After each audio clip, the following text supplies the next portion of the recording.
오늘 우리에게 주시는 하나님의 말씀은 창세기 37장 18절과 19절 말씀이에요. 우리 같이 한번 읽어보도록 하겠습니다. 같이 읽습니다. 시작. 요셉이 그들에게 가까이 오기 전에 그들이 요셉을 멀리서 보고 죽이기를 꾀하여 서로 이르되 꿈꾸는 자가 오는도다. 아멘. 우리 인생 가운데, 저와 여러분의 인생 가운데 가장 경이로운 일이 무엇일까요?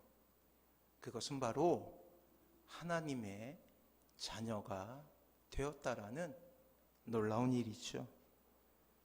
그리고 나서 우리의 인생은 커다란 변화 가운데 놓이게 됩니다. 하나님은 우리의 인생 전체를 바꾸셔요. 지금까지 우리가 중요하게 생각했던 것들은 이제 하나님이라는 큰 존재 앞에서 더 이상 중요한 것이 되지 않습니다. 마치 아무리 밝은 전등이라 할지라도 태양이 비추게 되면 태양이라는 거대한 광원 앞에서 너무나 초라하게 되듯이 말이에요. 그리고 하나님은 우리의 인생에 가장 중요한 변화 하나를 이끄시게 됩니다. 그것은 누누이 말씀드렸지만 거룩한 소원이라는 이전에는 전혀 상상할 수도 없는 일들을 우리의 마음속에서 일으키게 되시는 거예요. 소원은 어떠한 일이 이루어지길 바라는 간절한 마음이죠. 한번 예를 들어보겠습니다. 큰 시험을 치르게 된 그러한 수험생이 있습니다. 이 수험생에게 가장 바라는 소원이 있다면 합격이죠. 합격이라는 최종 목표에 이르기까지 그 수험생의 유일한 관심은 시험 결과입니다. 밥을 먹어도 재미있는 게임을 하며 시간을 보내도 늘 그 관심은 시험 결과, 즉 합격이에요. 이것이 소원이죠. 만약 합격한다면 세상의 모든 것을 얻는 것 같죠? 반대로 실패한다면 자신의 삶 전체를 잃어버린 것과 같은 그러한 실망감에 빠지게 됩니다. 우리가 주님을 만나게 되면 이전에 세상에서 경험해 보지 못한 소원 하나가 우리의 마음속에 찾아오게 돼요.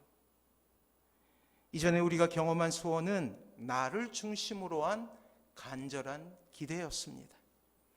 이제 하나님께서 나에게 주신 소원에는 거룩한이라는 수식 어구가 붙여지게 됩니다. 그리고 그 소원을 이루어가며 이 세상에서는 결코 느껴보지 못한, 제가 아까 수험생이 합격했을 때 최대의 그러한 행복을 누리듯이 하나님께서 우리의 가슴 속에 숨겨둔 이 거룩한 소원이 이루어졌을 때 이 세상에서는 비견할 수 없는 완벽하고도 놀라운, 즉 경이로운 그러한 행복이 우리에게 찾아오게 된다라는 거예요. 하나님이 원하시는 일을 하며 즐거움을 느끼게 되고 하나님께서 사랑하는 이들을 품고 그들을 위해서 기도하며 그들이 하나님의 자녀가 되었을 때 이 세상에서 비유할 수 없는, 비교할 수 없는 놀라운 행복이 우리의 인생 가운데 나타나게 된다라는 거예요. 그런데 이 거룩한 소원은 처음에는 꿈으로 시작해요. 그래서 오늘 설교 주제 꿈이고요. 그리고 그 꿈이 우리를 행복하게 한다라는 단순한 진리로 우리는 걸어가게 될 것입니다. 이 꿈은 처음에는 보이지도 않고 잡히는 것도 없죠. 머릿속에 그려지는 상상 속에 있는 일입니다. 가정이 복음화되는 꿈, 사랑하는 형제 자매들이 하나님을 인정하고 주님 앞에 돌아오게 되는 꿈, 직장 동료들이 주님을 만나게 되는 바로 그것, 우리 교회가 거룩한 부흥을 경험하며 하나님을 알지 못하는 이들이 이곳에 나와 해방을 얻고 하나님의 놀라우신 위로함 가운데 행복해지는 꿈, 그렇습니다. 그렇게 하나님의 일은 시작되는 거예요. 꿈으로 시작되는 거예요. 그리고 우리가 꾸게 되는 꿈마저 이전에 우리가 세상에서 가졌던 꿈과는 전혀 다른 의미를 갖게 됨을 깨닫게 되는 거예요.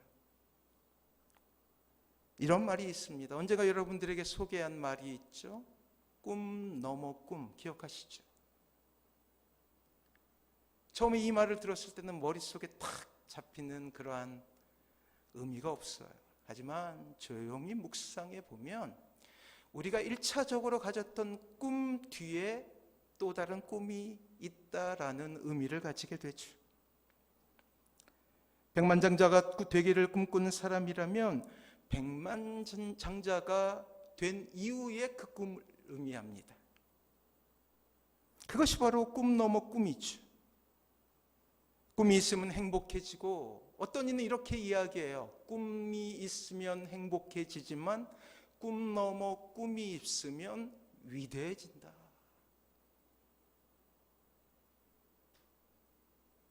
최고의 행복에 도달할 수 있다라고 그렇게 의미를 부여하는 거예요.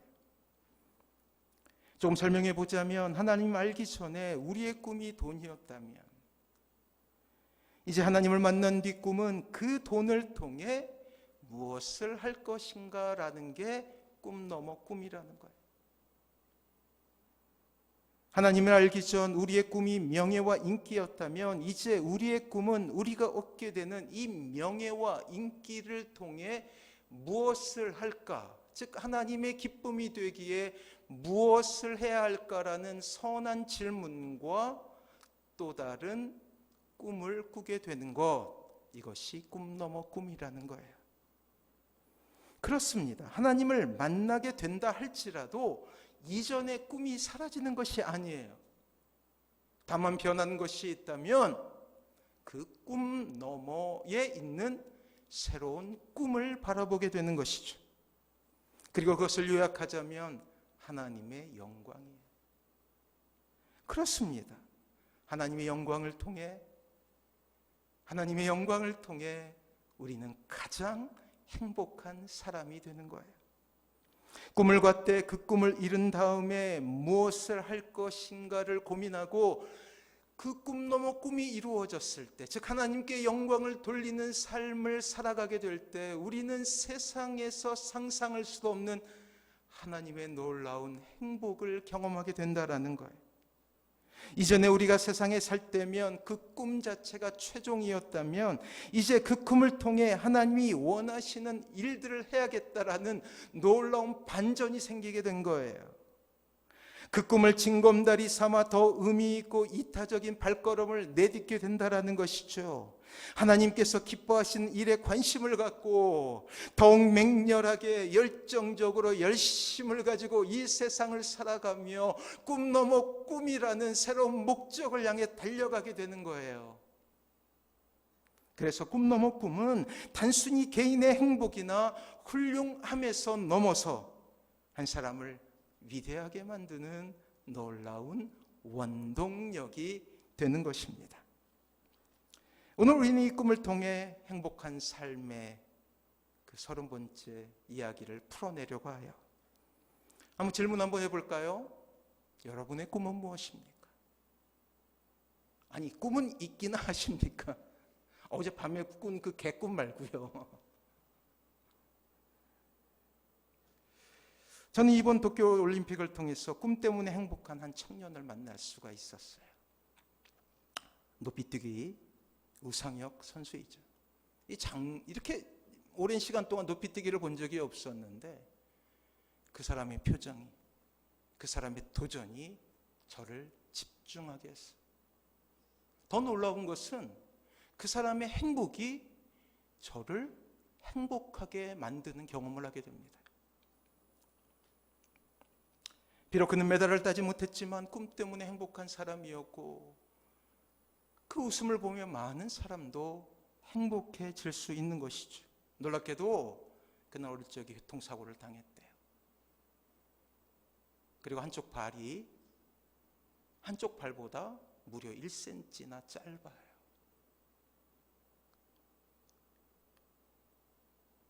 그는 도전을 합니다. 24살인가 5살인가 됐죠. 해설자로부터 놀라운 이야기를 들을 수 있었어요. 그가 230, 이번에 235cm를 뛰었어요. 230에서 231로 국가대표에 발탁이 되는데 무려 1cm를 올리는데 4년이 걸렸다. 4년. 놀랍게도 이번에 올림픽 도전을 하면서 무려 4cm를 극복하게 됩니다. 그는 4cm를 장대를 넘을 때도 행복했지만 또 넘고 나서도 행복했어요. 그것이 저에게 놀라운 행복으로 다가오게 된 거예요. 사랑하는 성도 여러분, 그리고 그는 이야기합니다. 4년 뒤에, 아니 3년이죠. 3년 뒤에 보자고 이렇게 이야기해요. 오늘 우리는 꿈쟁이라는 별명을 가진 한 청소년을 성경을 통해서 보게 되죠.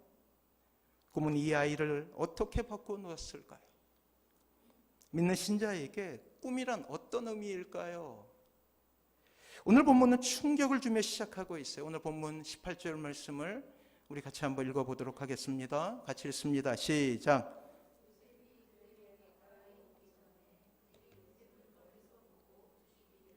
자, 머릿속에 그려지죠? 한 소년이 다가오고 있는데 그들이 이렇게 나타나요. 그리고 그들이 주목하여 봅니다. 근데 그들의 마음속이 천인공노예요.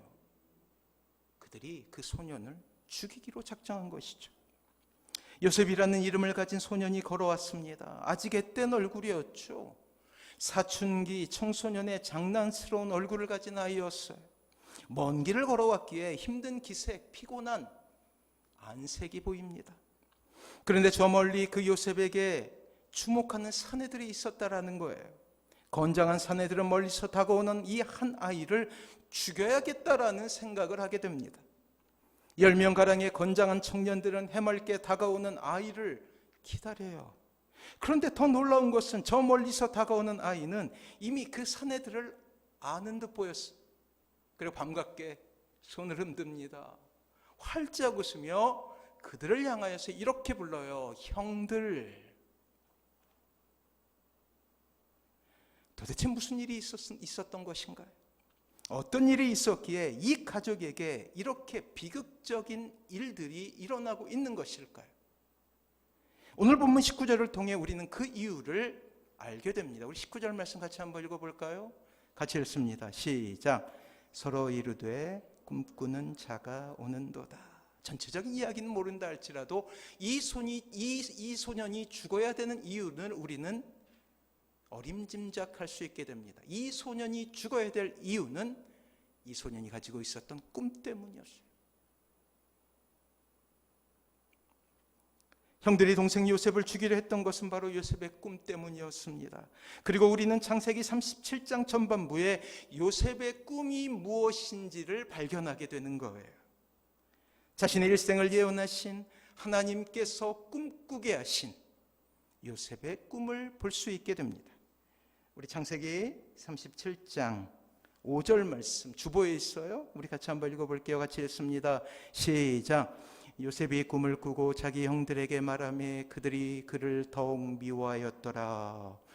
형들이 요셉을 죽이려고 했던 그 마음은 이미 오래전에 시작됐어요. 그리고 5절 말씀은 요셉의 꿈 때문이었다고 분명히 이야기하고 있죠. 요셉의 꿈, 그것은 요셉 스스로가 계획한 꿈이 아니었어요. 하나님께서 꾸게 하신 것이며 그 꿈은 이제 요셉의 비전이 됩니다. 요셉은 앞으로 그의 인생을 통해서 이러한 비전들을 이루어 나가는 인생을 살게 되는 거예요. 첫 번째 꿈은 요셉의 곡식단에 절하는 형들의 곡식단 이야기였어요. 우리 7절과 8절 말씀 주보에 있죠? 같이 한번 읽어볼게요. 같이 읽습니다. 시작. 우리가 밭에서 곡식단을 묶더니 내 단은 일어서고 당신들의 단은 내 단을 둘러서서 절하더이다. 그의 형들이 그에게 이르되 내가 참으로 우리의 왕이 되겠느냐, 참으로 우리를 다스리게 되겠느냐 하고 그의 꿈과 그의 말로 말미암아 그를 더욱 미워하더니. 그래요. 그리고 두 번째 꿈은 요셉의 별들에게 전하는 해와 달, 그리고 또 다른 별들이에요. 우리 9절과 10절 말씀 주보에 있으니 같이 한번 읽어보도록 하겠습니다. 같이 읽습니다. 시작. 요셉이 다시 꿈을 꾸고 그의 형들에게 말하여 이르되 내가 또 꿈을 꾼즉 해와 달과 11별이 내게 절하더이다 하니라.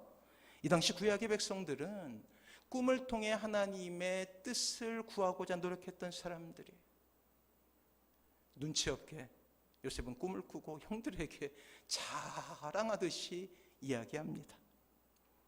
요셉은 그의 나이 이제 우리 나이로 17세 정도 되었죠. 고1 정도 되는 나이에, 그 나이에 꿈에 사로잡힌 인생을 살게 되는 것입니다.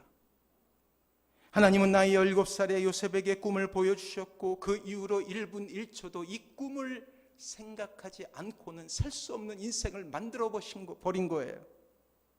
그의 인생은 모두 이 꿈을 이뤄가는 하나님의 인도하심을 쫓아가는 발걸음이었다라는 거예요. 꿈의 내용 역시 요셉을 통해서 이스라엘을 어떻게 구원하신다는 놀라운 비전의 선포였습니다. 요셉의 영달을 위한 하나님의 꿈이 아니었음을 우리는 나중에 이루어지게 되는 요셉의 인생을 통해서 추적하게 되는 것이죠. 요셉을 통해서 만국을 구원하시는 하나님의 놀라운 비전 아래 꾸게 된 꿈이에요. 나중에 형들에게 자신의 정체를 밝히며 요셉 자신은 자신의 꿈을 이렇게 해석합니다. 어떻게 해석하고 있나 한번 보도록 할게요. 창세기 45장 7절과 8절 말씀 주보에 있습니다. 같이 한번 읽어볼게요. 시작. 하나님이 큰 구원으로 당신들의 생명을 보존하고 당신들의 후손을 세상에 두시려고 나를 당신들보다 먼저 보내셨나니 그런즉 나를 이리로 보낸 이는 당신들이 아니요 하나님이시라. 하나님이 나를 바로에게 아버지로 삼으시고 그 온 집의 주로 삼으시며 애굽 온 땅의 통치자로 삼으셨나이다. 사랑하는 성도 여러분, 결론만 놓고 보면 참으로 간단한 인생 아닙니까? 꿈을 꾸게 하셨고 꿈이 이루어졌다라는 아주 단순한 이야기예요. 하지만 사랑하는 성도 여러분, 오늘 우리가 보게 되는 첫 번째 요셉의 인생의 어려움은 이 꿈 때문에 벌어지게 되는 비극이었어요. 어려움이라는 말로 담기에는 너무나 비참하고 참혹한 일들이 일어나고 있다라는 거예요. 누구의 꿈 때문에? 하나님께서 먼저 꾼 꿈 때문에. 그 처음은 형들이 요셉을 죽이려는 계획으로 시작해요. 얼마나 비참한 인생입니까? 놓치지 말아야 될 것은 하나님의 꿈이라는 거예요. 이것만으로 봐도 요셉이 겪었을 공포는 말로 형용할 수 없는 그러한 고통이었겠죠. 트라우마라는 일반적인 의학 용어로는 외상이라는 뜻을 가지고 있죠. 다친 곳이 있다라는 거예요. 칼에 베이거나 창에 찔리거나. 근데 이게 심리학으로 넘어가면서 또 다른 의미를 가지고 있어요. 마음속에서도 상처가 생길 수 있다는 거예요. 그리고 이 상처는 끔찍하게 일생을 따라다니면서 자신에게 두려움이 되죠.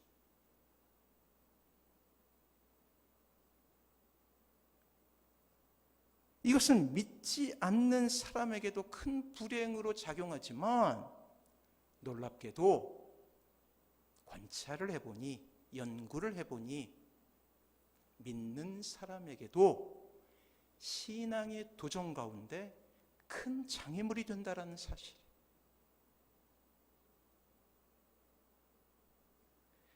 오늘 우리는 17살, 17살 소년이 겪게 된 공포를 눈으로 그리게 됩니다. 그리고 그 상처가 얼마나 큰지 짐작할 수 있게 돼요. 사랑하는 성도 여러분, 이것이 하나님의 꿈을 가진 요셉의 인생의 시작이었어요. 그 외에도 수많은 어려움들이 그의 인생 가운데 찾아오게 됩니다.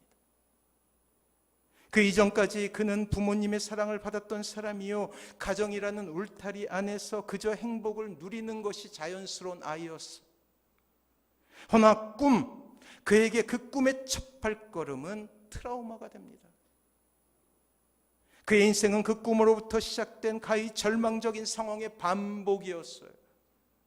우리는 성경에 나타난 요셉의 인생을 추적하며 그 상처가 얼마나 깊고 아팠는지를 깨닫게 되죠. 사랑하는 성도 여러분, 이 모든 것이 다시 한번 말씀드리지만 요셉의 꿈, 아니 하나님의 꿈으로부터 시작한다라는 사실. 놀랍게도 하나님은 주님을 만난 여러분들에게도 동일한 꿈을 주시오. 하나님으로부터 시작된 꿈. 아니 우리 모두에게는 그러한 꿈이 있습니다. 가정에 대한 꿈을 꾸기 시작하면서 우리는 가족을 위해 기도하고 때로 모진 대우에도 참고 인내해야 하는 절망을 경험해요. 그냥 스쳐 지나가는 사람이면 그냥 모른 척하고 덮어둘 일도 매일매일 봐야 하는 우리에게는 커다란 상처가 될 수 있는 거예요.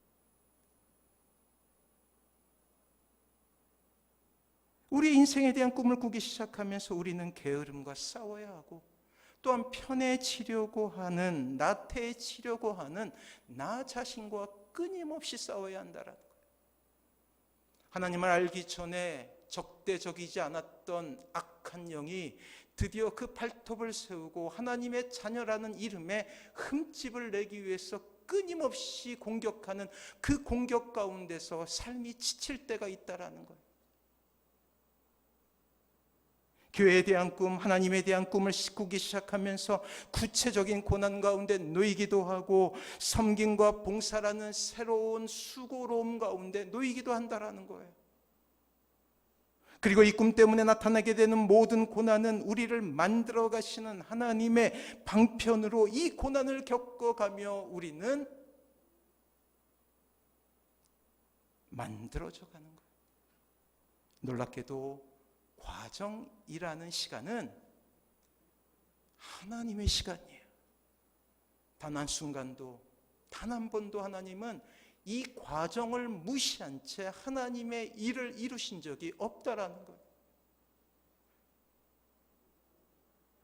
분명 하나님은 우리를 그분의 전지전능하심으로 우리의 삶을 기적으로 이끄시는 분이십니다.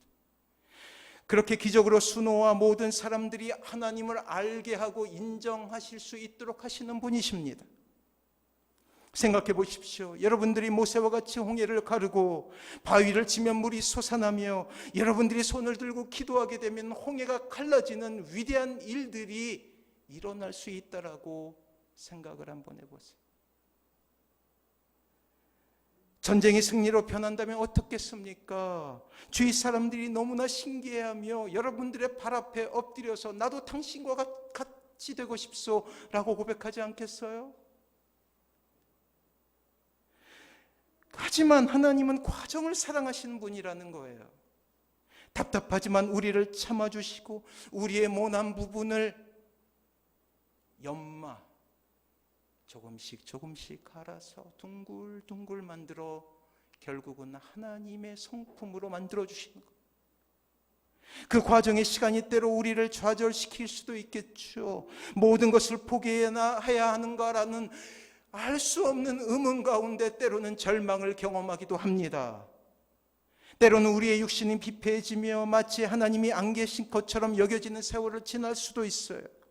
사랑하는 사람들의 독한 평가는 우리가 참으로 견디기에 어려운 것이 될 수 있다는 거예요. 다른 사람들과 비교하여 터무니없이 부족한 나 자신의 능력을 보며 열등감을 느끼게 될 때 참으로 그 절망은 참아낼 수 없는 고통이 됩니다. 실패라는 시간은 늘 우리에게 너무나 힘든 시간이죠. 왜? 무엇 때문에요? 하나님의 꿈 때문에. 이렇게 우리의 인생 가운데 꿈으로 인하여 구체적인 어려움이 올 때 신자를 유혹하는 것이 있는데 그것이 바로 포기라는 단어예요. 포기라는 단어. 사단은, 악한 영은 줄곧 이 포기라는 단어를 통해 꿈을 가진 사람들을 무너뜨려 왔어요. 여러분들이 지금까지 실패했다면, 행복하지 못했다면 사단이 가지고 있는 이 포기라는 무기로 인하여 여러분들이 졌기 때문에. 포기라는 단어는 결코 하나님의 단어일 수가 없습니다. 그리고 포기라는 단어는 하나님에게 등지는 배도의 모습으로 나타날 수 있음을 성경은 경고하고 있죠. 첫째, 이 포기는 자신을 더 이상 사랑하지 않는 것으로 나타나요. 대표적인 게 열등감 아닙니까?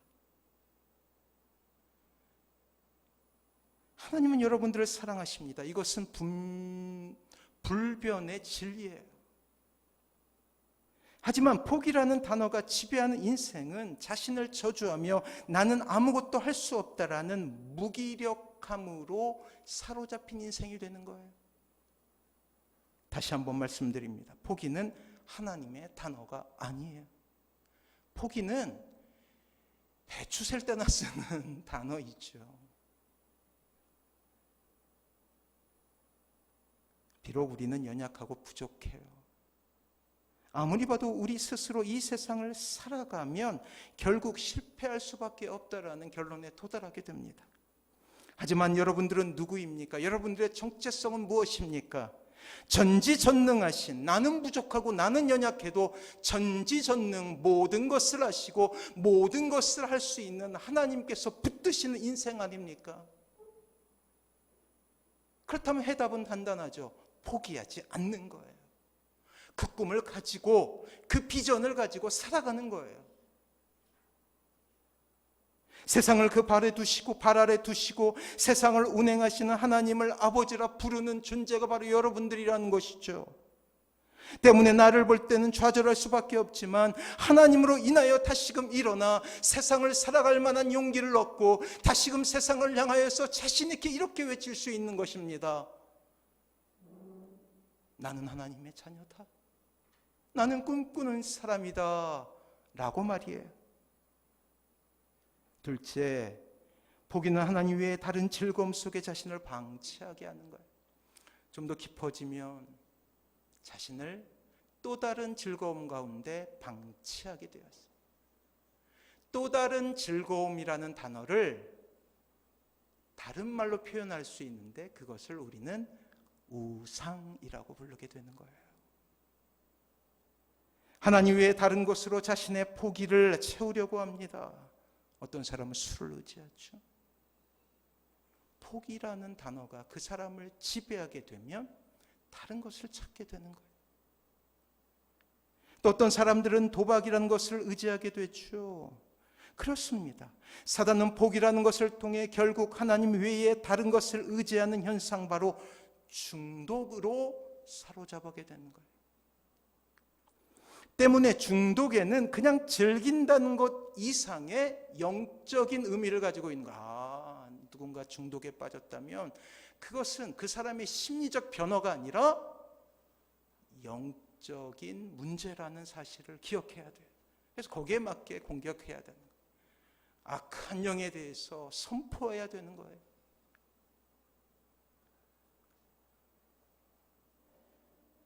중독이라는 즐거움 뒤에는 사단의 원대한 영적인 계획이 숨겨져 있는 것이죠. 때문에 저는 이렇게 이야기하고 싶습니다. 중독은 꿈을 포기한 인생의 피난처가 될 수 없다라는 거예요. 그리고 그 결론은 모든 것의 파멸임을 우리는 알아야 합니다. 그렇다면 하나님의 꿈을 이루어가는 과정은 무엇일까요? 첫 번째, 결론적으로 말하지만 그 길은 쉽지만은 않다는 것을 인정할 필요가 있다는 거예요. 사랑하는 성도 여러분, 성경이 누누이 아주 원색적으로 우리의 인생 가운데도 고난이 찾아올 수 있음을 이야기하는 이유가 무엇일까요? 쉽지 않다는 것을 알아라라는 거예요. 예수 믿으면 복받아, 만사 형통이야. 그건 복음이 아니라고 했죠. 성경에 그런 내용이 어디 있습니까?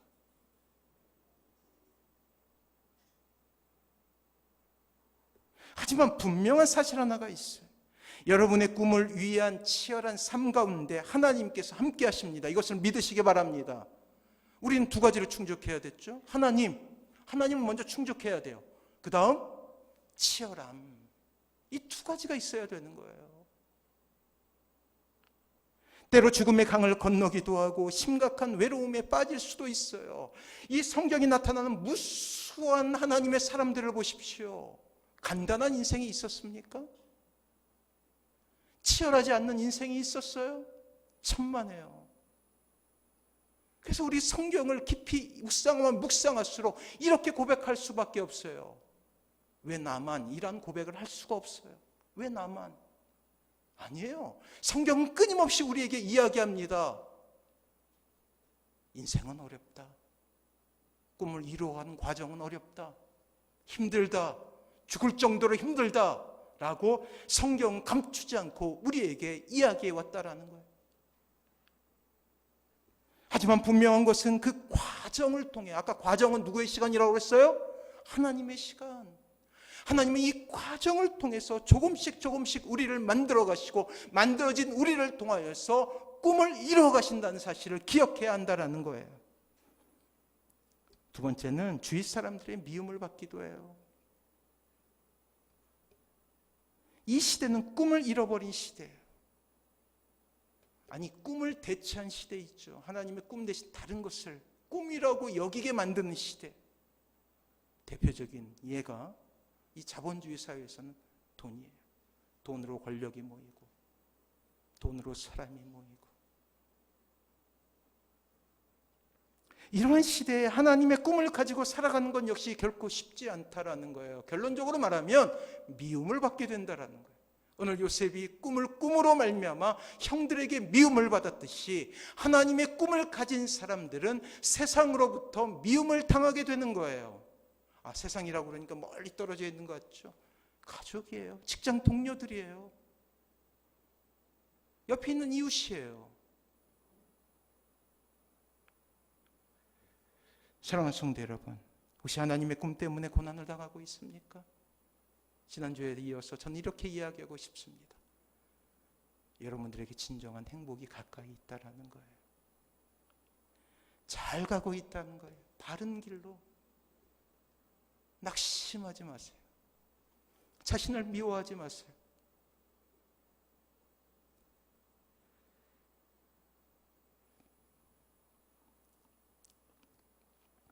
요셉이 너무나 큰 고통에서도 이길 수 있었던 것은 그를 하나님께서 붙드셨기 때문이에요. 요셉이 큰 고난에 처했어도 이길 수 있었던 것은, 참아낼 수 있었던 것은 분명히 하나님이라는 놀라운 손길을 그가 느끼고, 그리고 그 하나님의 꿈을 자신의 비전으로 삼아서 앞으로 한 걸음 한 걸음 힘들지만 그 꿈을 향하여 나아갈 수 있었기 때문이라는 거예요. 사랑하는 성도 여러분, 분명한 사실 하나는 하나님께서는 한 명도 빠짐없이 하나님의 자녀에게 이렇게 꿈을 주신다라는 사실이에요. 그러면 이러한 결론에 도달할 수 있게 되죠. 꿈 때문에 나도 힘들 수 있다. 이것을 인정할 때, 받아들일 때 우리는 그 고난을 이길 수 있는 힘을 가지게 되는 거예요. 목표가 보이잖아요. 그러면 방법도 보이는 거예요. 무엇을 의지해요? 하나님을 의지하는 거예요.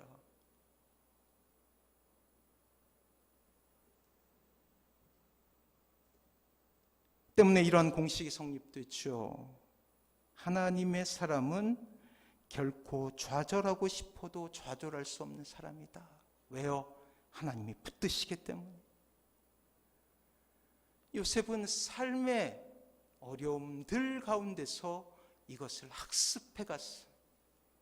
이집트라는 거대한 제국의 총리가 되는 그 순간까지 고난으로 점철된 인생을 살아갔다라는 거예요. 혹시 여러분들의 인생 가운데 그러한 어려움이 찾아왔습니까? 아니, 견디고 있는 거예요?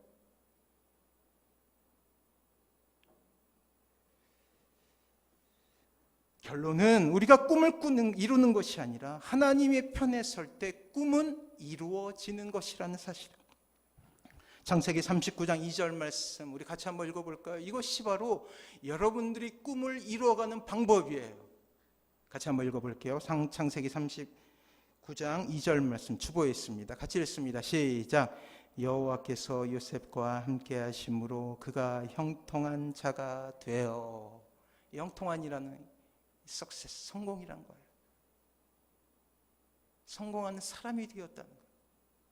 임무나 인생이나 삶 가운데 성공, 석세스 할 수 있는 이유는 단 한 가지. 뭐예요? 여호와께서 요셉과 뭐예요? 함께.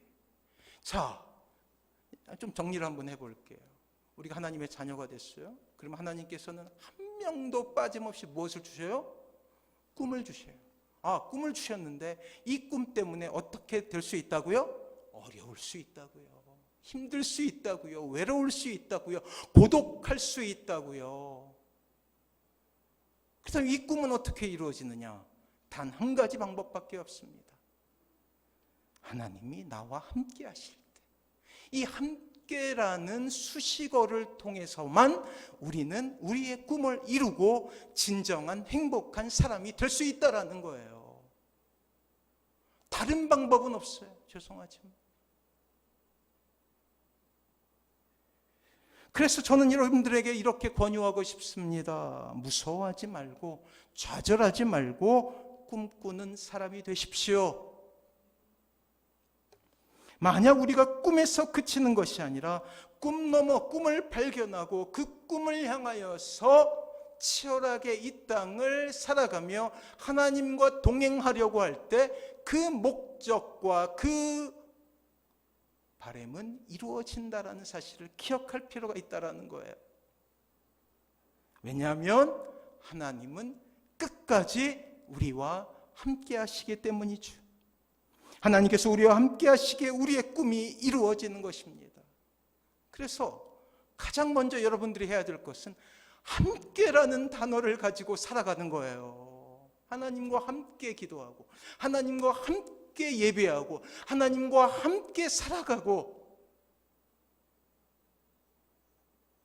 이 함께라는 단어가 여러분들의 인생 가운데 사라지게 되면 모든 것을 다 잃게 되는 것이죠. 이 꿈을 비전으로 삼아 사는 사람은 진정 행복한 사람이 되는 것입니다. 이 꿈 앞에 나이도 건강도 집안 환경도 결코 제한을 받을 수가 없어요. 하나님을 위해 무엇을 할까라는 선한 질문들을 던지며 내가 어떻게 해야지 하나님과 동행할 수 있을까라는 선한 고민을 하십시오. 답이 보이지 않을 때는 과정을 이끄시는 하나님께 집중해야 된다는 거예요. 해답은 단순하죠. 하나님과 함께. 그래서 하나님과 교제할 수 있는 그 선한 시간들을 놓치면 안 돼요. 내 손에. 우리에겐 꿈이 있습니다. 그리고 그 꿈을 이루었을 때, 정확히 말씀드리자면 꿈 넘어 꿈으로 우리가 살아갈 때 우리는 진정 행복한 사람이 되는 거예요. 그래서 행복은 의무가 되는 거예요. 여러분들은 행복한 사람입니다. 꿈이 비전이 되는 놀라운 은혜가 있길 주님의 이름으로 축원합니다.